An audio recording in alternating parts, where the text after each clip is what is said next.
Hello, this is Constantino Aguilar with the University of Southern California, Rossier School of Education. Effects of Mentoring on Public School Administrators, an evaluation study of the CALSA mentoring program. This presentation will include statement of the problem, importance of addressing the problem, organization and chosen stakeholder, organizational stakeholder goals, relevant research, KMO influences, methodology, findings, and recommendations. Statement of the problem. Public school administrators do not have effective mentorship to support them in their positions as school leaders. And it's amazing. School districts are hiring administrators, are retaining administrators, most of them at a six-figure income without any support, nor any mentorship. California school administrators should also mirror the community, student, and staff population that they are serving. In order for us to grow the number of administrators, especially Latino administrators, we need to make sure that we're providing the support through mentorship. Importance of addressing the problem. The number of Latino students is increasing every year in California, but the number of Latino administrators is not increasing in California. We need to make sure that our student population is being reflected by the administrators that we are hiring. They need to mirror the community and student population that they are serving. Also, without mentorship, public school administrators struggle to apply the theoretical concepts. They need a mentor to guide them along.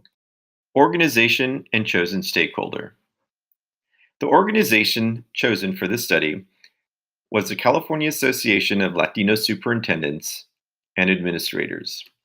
There are 10 proteges from cohort 14 as part of this study. All proteges identified themselves as Latino or Latinx. There were 5 female and 5 male proteges. They were all current public school administrators. 5 of them were site level administrators and 5 of them were district level administrators. They're all members of CALSA. Also, CALSA, the program itself, its hallmark is the mentoring program. And the mentoring program was created 15 years ago to help support public school administrators in the new positions. Organizational stakeholder goals. The goal of CALSA is simple: increase mentoring opportunities for its proteges and increase the effectiveness of the mentoring program. The method by which CALSA wants to increase its effectiveness is to ensure that the proteges are completing the program. And we want to make sure that we're creating goals for the administrators or proteges in the program that are going to help them succeed in their organization. We also want to make sure that they're implementing their goals successfully while in their administrative position. Relevant research. Formal mentoring programs provide proteges a setting to develop as school leaders. The mentoring programs can also be developed to address a variety of organizational needs or even personal needs that the mentor or administrator needs. Mentoring allows for the development of administrators.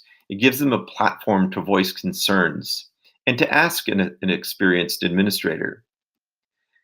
Transformational leadership and mentoring follow the principles of social cognitive theory, which allow the proteges knowledge and skills to develop in a very safe environment. Knowledge influences.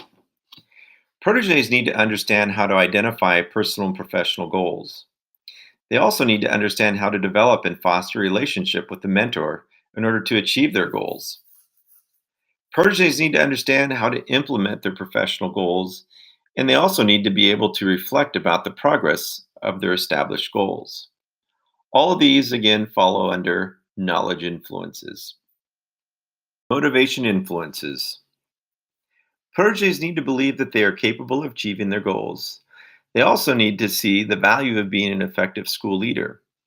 Many of these motivational influences are lacking in many of the proteges in the CALSA mentoring program.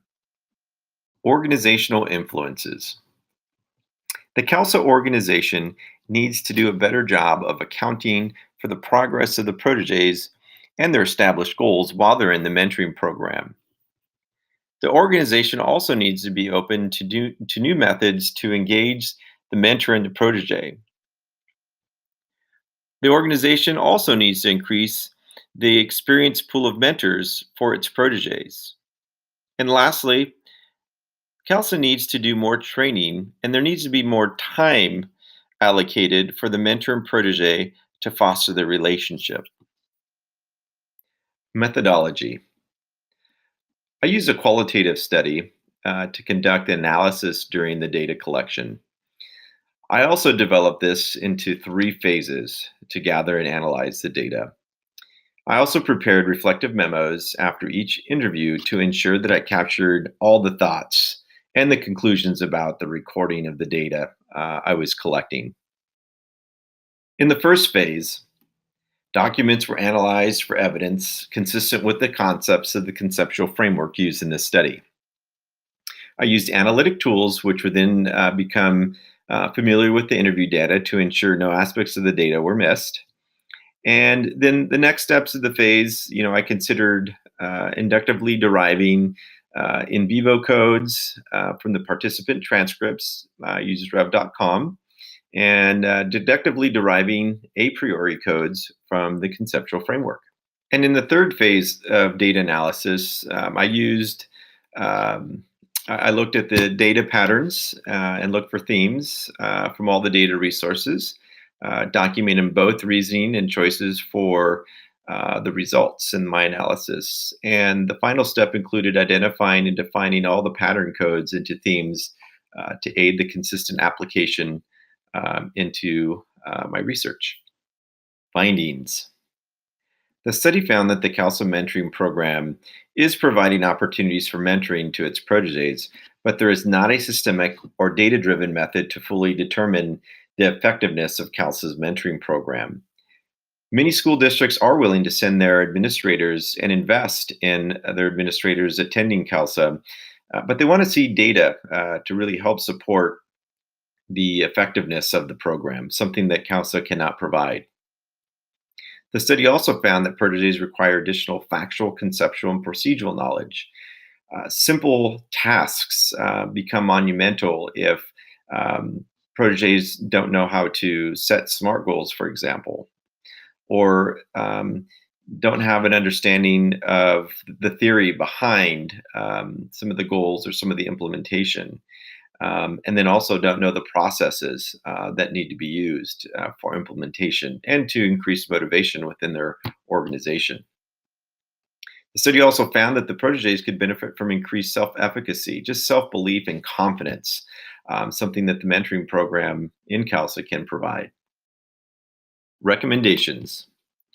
The conceptual and procedural knowledge can be increased with more accountability for the protege and the mentor through the use of models and meaningful reflective feedback through the established reflections that already exist and occur, and establishing strict timelines for evaluation of the protege goals. Also, protege self efficacy can also be cultivated through the use of the written reflections and through the feedback. Organizationally, CALSA can improve its mentoring program by using virtual meetings such as Zoom to connect proteges appropriately that are best suited to match the professional goals that the proteges are wanting to meet.